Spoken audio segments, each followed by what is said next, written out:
السلام علیکم۔ مرزا صاحب اعلیٰ حضرت کو بہت زیادہ کرٹیسائز کرتے ہیں اور بار بار یہ کہتے ہیں کہ جناب ان کے فتاوی جات میں بہت ساری ایسی باتیں ہیں جو خلاف شرع ہیں۔ یہ بڑا چھکا مارا ہے جی، مزہ آ گیا۔ اب جیسے انہوں نے ایک یہ بات ہائی لائٹ کی، انہوں نے کہا کہ اعلیٰ حضرت سے کسی نے سوال کیا کہ وہابیہ کی مسجد میں نماز ہو سکتی ہے کہ احمد بریلوی صاحب سے پوچھا گیا کہ یہ جو وہابی ہیں دیوبند اور اہل حدیث، کیا ان کے پیچھے نماز پڑھی جا سکتی ہے؟ انہوں نے کہا ان کی تو نماز ہی باطل ہے، ان کے پیچھے نماز، ان کی تو اپنی نماز نہیں ہوتی، ان کے پیچھے کیسے کوئی نماز پڑھ سکتا ہے؟ تو انہوں نے کہا کہ کفار کی مساجد مثل گھر کے ہے۔ مفتی صاحب اس حوالے سے رہنمائی فرما دیں، کیا اس میں مساجد کی توہین نہیں ہے؟ پھر پوچھا کہ ان کی مسجد میں پڑھ سکتے ہیں اپنی؟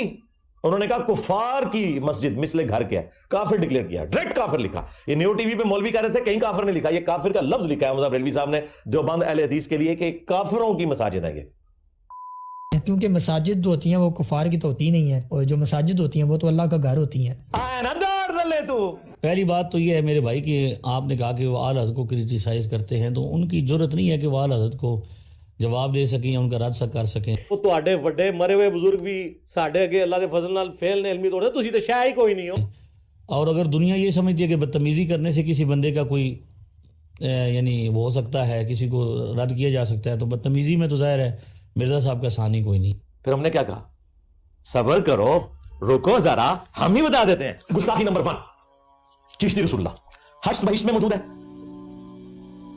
اور سبع سنابل کے اندر موجود ہے، اور سبع سنابل وہ کتاب ہے جس کے بارے میں اعلیٰ حضرت نے فتاوی رضویہ میں لکھا ہے کہ یہ کتاب رسول اللہ کی بارگاہ میں مقبول ہے۔ نعوذ باللہ، اس میں بھی چشتی رسول اللہ موجود ہے۔ اگر اعلیٰ حضرت کو پتا تھا کہ اس میں چشتی رسول اللہ لکھا ہوا ہے اور پھر بھی رسول اللہ کی بارگاہ میں سے مقبول بتایا، تو اعلیٰ حضرت تو سیکھ گئے، اور اگر نہیں پتا تھا تو اعلیٰ حضرت کی بزرگی گئی۔ غوث وقت کو دل کا حال تو پتا ہے، اسے یہ نہیں پتا کہ میں اس پلید کتاب کی تعریف کر رہا ہوں جس میں چشتی رسول اللہ والا واقعہ لکھا ہے، اور اس میں ترا یہ کہ جھوٹ بول رہا ہوں کہ رسول اللہ کی بارگاہ میں مقبول ہے یہ کتاب۔ اب مجھے بتائیں اعلیٰ حضرت کیسے جان چھڑائے؟ یہ کہتے ہیں اعلیٰ حضرت نے تو فتاوی رضویہ میں لکھا ہے، اگر کوئی شخص یہ کہہ دے کہ میں اللہ کا رسول ہوں تو وہ کافر ہے، اور چشت کی کتابیں جو ہے یہ ناقابل اعتبار ہے، بالکل انہوں نے لکھا ہے، لیکن وہ انہوں نے سبع سنابل کے بارے میں نہیں لکھا، سبع سنابل کی تو تعریف کی ہے۔ اب پھنس گئے اعلیٰ حضرت بھی، کیا کریں؟ اس میں بھی چشتی رسول اللہ لکھا ہوا ہے۔ اور اعلیٰ حضرت گولڈوی پیر میرعلی شاہ صاحب، انہوں نے کتاب لکھی ہے تحقیق الحق فی کلمۃ الحق۔ اس کتاب میں انہوں نے کہا ہے کہ غلام احمد قادیانی دجال اگر یہ جو کچھ کر رہے ہیں نا یہ تو کفر ہے، البتہ جو صوفیاء کے ہاں چشتی رسول اللہ ہے نا یہ معرفت کی بات ہے، یہ بالکل درست ہے۔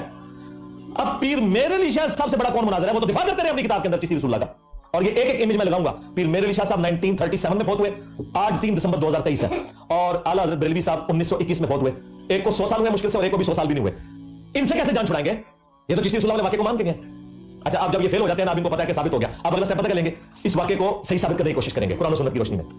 دونوں مرید ہوتی ہے نا، وہ کہتے ہیں آپ نے غور سے نہیں پڑھا، اس میں انہوں نے رجوع کر لیا تھا، وہ امتحان کے طور پر پڑھایا تھا۔ اچھا کیا حضرت ابوبکر عمر عثمان علی امتحان کے طور پر پہلے اپنے ناموں کے کلمے پڑھاتے تھے اور پھر لوگوں کو مسلمان کرتے تھے؟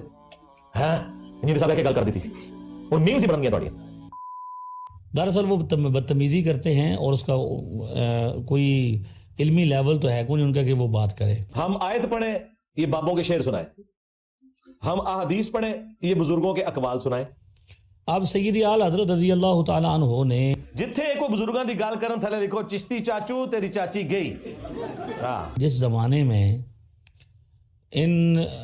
اس اختلاف نے جنم لیا، تانوں پتہ ہے کہ وہ قلعہ ٹھوکن گے تیرا۔ اصل میں تو یہ دیکھنا چاہیے اب مرزا صاحب، چھوٹے مرزا صاحب خود کیا کر رہے ہیں؟ آج انہوں نے مسلمانوں کے دل چینی کیے۔ ہائے ہائے، کبھی آپ لوگوں نے سوچا تھا یہ دن بھی آئے گا؟ کہتے ہیں کہ ان کے عقیدوں سے کروڑوں مسلمانوں کی دل آزاری ہوئی ہے۔ میں نے بارہا کہا ہے کہ میرا کوئی ایک عقیدہ ایسا نہیں ہے جو امت سے ہٹ کے ہو، یہ میرا چیلنج ہے۔ میرا کوئی ایک عقیدہ ثابت نہیں کر سکتا کہ 1400 سال میں وہ امت میں نہ رہا ہو، اہل حق کے ہاں، اہل باطل کے ہاں نہیں۔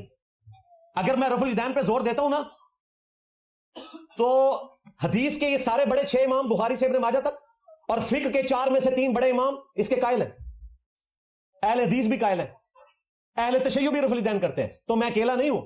اگر میں اہل البیت کا مقدمہ بیان کرتا ہوں تو اہل تشیع اس سے زیادہ سختی سے بیان کرتے ہیں، اور ہمارے امام شافعی رحمہ اللہ تعالیٰ ان کو تو رافضی لوگوں نے کہہ دیا، اسی لیے انہوں نے پھر شعر کہا ان کان رفض حب آل محمد فلیشہد الثقلان انی رافضی۔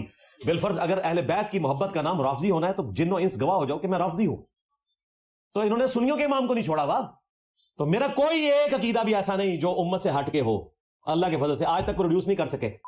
حضور کے بارے میں وہ کون سی ایسی بات ہے جو انہوں نے نہیں کی؟ ان لوگوں کا غصہ بالکل جینون ہے، جب یہ بند گلی میں آ چکے ہیں تو غصہ نہ کھائے تو کیا کریں؟ منی گاڈ کا نظریہ چھوٹے خدا کا انہوں نے پیش کیا توحید کے نام پر۔ جھوٹ بولو اور بولو تاکہ ذلیل ہو، اور کیا کیا انہوں نے گل کھلائے ہیں جن کو، یعنی اب ان کی پہچان یہ ہے کہ بھئی وہ ماں باپ کے سامنے کہیں گے وہ اپنے اسٹوڈنٹس جو نام نہاد اسٹوڈنٹس ہیں, منہ بولے اسٹوڈنٹس ہیں. آپ میں سے ریئل ٹائم کتنے لوگ ہیں کہ جو دعوت حق قبول کرنے سے پہلے بریلوی تھے؟ ذرا ہاتھ کھڑا کریں. ہاں جی. میوزک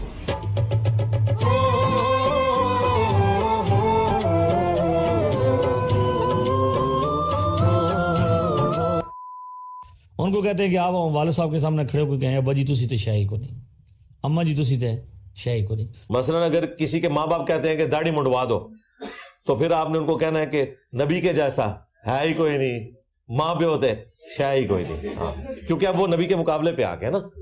دیکھیں اگر عیسیٰ ابن مریم اللہ کے مقابلے پر لوگ کھڑا کر دیں تو اللہ تعالیٰ کہے کہ یہ من دون اللہ ہو گیا. اللہ چاہے تو اسے ہلاک کر دے, اللہ کا کوئی کیا بگاڑ لے گا. تو تھوڑے ماں پیو میرے ماں پیو تو شاہی کوئی نہیں. عیسیٰ ابن مریم کا اللہ تعالیٰ توحید کے حوالے سے اس طریقے سے ذکر کرتا ہے. تو اللہ رسول کے مقابلے میں جب کوئی کھڑا ہوگا تو وہ والی بات اس کی نہیں مانی جائے گی. باقی دنیا میں معروف طریقے سے چلنا ہے, خواہ ماں باپ کافر ہی کیوں نہ ہو. قرآن میں 5 مقامات پہ توحید کے بعد ماں باپ کا حق ذکر ہوا ہے, لہذا ماں باپ کے حق سے آپ کسی بھی صورت بری ذمہ نہیں ہو سکتے. اور اس بدتمیزی اور بد تہذیبی کو انہوں نے کیا دے دیا ہے؟ دین کا نام دیا ہے. زیادہ سے زیادہ یہ میرا کیا کر لیں گے بھائی.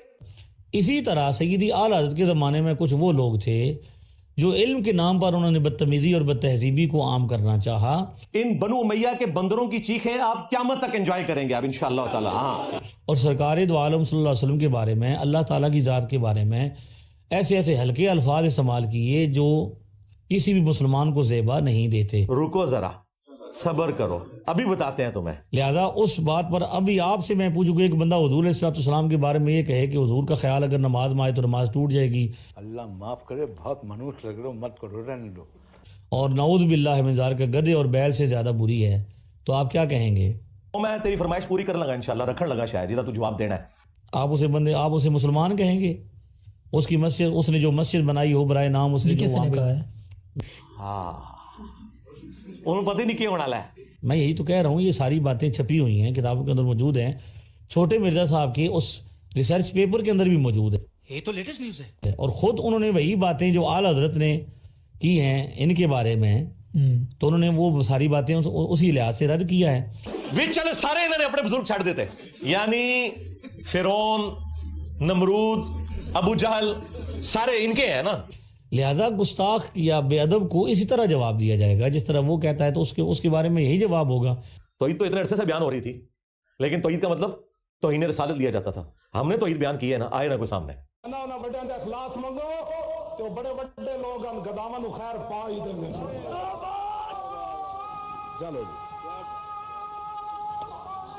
چلیے, او بھابیاں دی اذان اے گڑا دے, اے تے سور چلو چلیے.